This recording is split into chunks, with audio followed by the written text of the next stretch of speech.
Ես եմ շնորհակալ։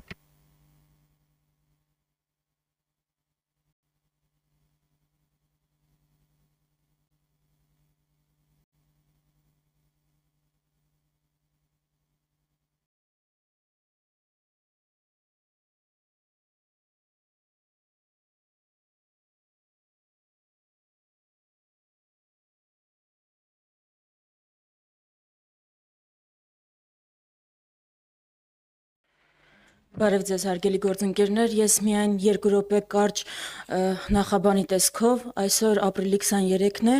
եւ ինչպես ամեն տարի վերջին 25 տարիներին առնվազն ապրիլի 23-ին ժամը 19:15-ին այս անգամ Հանրապետության հրապարակից մեկնարկելու է ավանդական ջահերով երթը, սա Ցեղասպանության 110-րդ տարելիցին ընթരാճ խոշոր հաշվով կազմակերպված միակ համազգային միջոցառումն է ու մասնակցելով այս միջոցառմանը դուք հնարավորություն ունեք ասելու, որ համաձայն չեք Հայաստանում ընթացող ուրացման քաղաքականությանը, համաձայն չեք ցեղասպանության ժխտմանը, համաձայն չեք մեր իրավունքներից հրաժարման եւ մի կարեւոր դետալ էլ փաստացի մենք շատ ենք խոսում բաժանարար գծերի, շատ ենք խոսում նրանից, որ Հայաստանում կա ատելության քարոզ տարբեր հասարակական խմբերի նկատմամբ եւ դա ճիշտ է,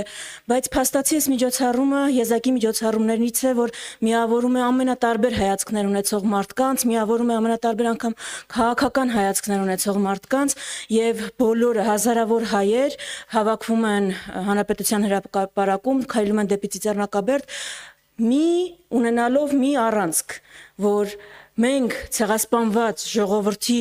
ժառանգներն ենք եւ մենք պիտի հիշենք, սովորենք մեր դասերը անցյալից, որպեսզի դա թույլ չտան կրկնել։ Դրա համար այս տարի հատկապես այն ֆոնին, երբ ուրիշ որևէ միջոցառում չի կազմակերպվել, ջահերով երթի մասնակցությունը դառնում է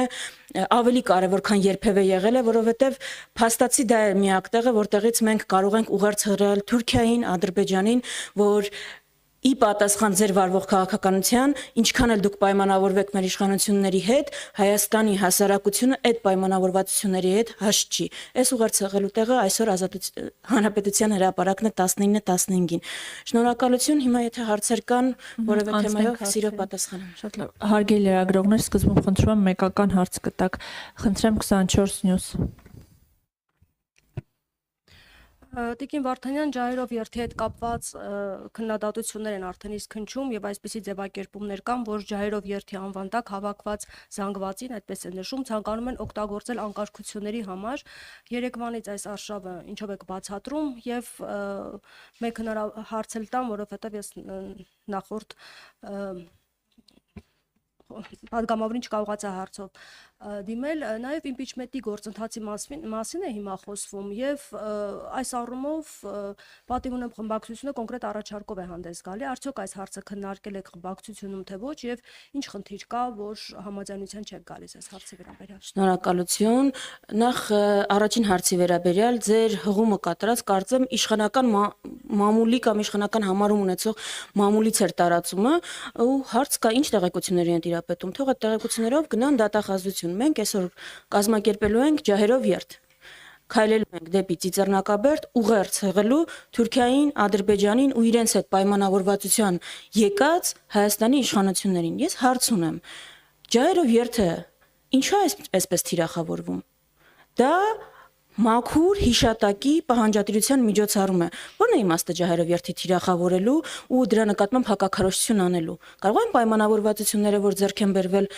եւ Ադրբեջանի եւ Թուրքիայի հետ, իսկ կարող է դա խոչընդոտում է օրինակ են պայմանավորվածությանը, ըստ որի սահմանադրությունից պիտի հեռացվի անկախության հռչակագիրը նախաբանից։ Մենք միշտ այս կոնտեքստում խոսում ենք, այս կետի մասին խոսում ենք այն կոնտեքստում, որ դրա պահանջը Ադրբեջանից, որովհետեւ այնտեղ կա Արցախի ինքնորոշման իրավունքին հղում, բայց մոռանում ենք, որ անկախության հռչակագրում կա նաեւ կետ, որտեղ ասում է, որ Հայաստանի Հանրապետությունը պետք է սատար կանգնի միջազգային ճանաչման գործընթացին հայոց ցեղասպանությամբ։ Դա միշտ խնդիր ա եղել Թուրքիայի համար։ Այսինքն, այս պահանջի կատարումը Նաև Թուրքիայի պահանջն է։ Հիմա այս կոնտեքստում բնականաբար ջահերով երթը պիտի թիրախավորվեր, որովհետև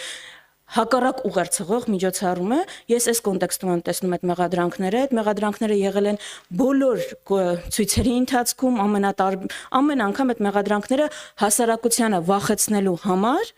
տարածում են որևէ մեծ միջոցառումից առաջ։ Դրա պատասխանը հասարակությունը, հանրությունը տալիս է իր մասնակցությամբ, այս անգամ էլ հուսամ անկախ եղանակային պայմաններից այդպես կլինի։ Երկրորդ հարցի վերաբերյալ, եթե այստեղ է արտահայտվել, ճիշտ ասած առիթ չեմ ունեցել լսել պատիվ ունեմի առաջարկը, չգիտեմ ինչ խնդիր եք հղում անում, խնդիր չկա։ Եթե կա իմպիչմենտի առաջարկ, մենք ենք առաջին հայտարարել իմպիչմենտի մասին 2022-ի օգոստոսին, եթե կա որևէ առաջարկ, բաց ենք, պատրաստ ենք քննարկել, ինչպես էս բոլոր շարժումների ընթացքում բաց եւ պատրաստ ենք եղել։ Մենք էլ տեսնում ենք, այսինքն մենք էլ տեսնում ենք, որ դա իշխանափոխության փուլերից, գործիքներից մեկն է եւ մեր պատկերացմամբ փողոցային շարժման փուլերից մեկն է։ Եթե որևէ առաջարկ կա, ինչպես միշտ, ես ուզում եմ շեշտել, պատրաստ ենք քննարկել։ Բայց այդ հարցը վաղուց է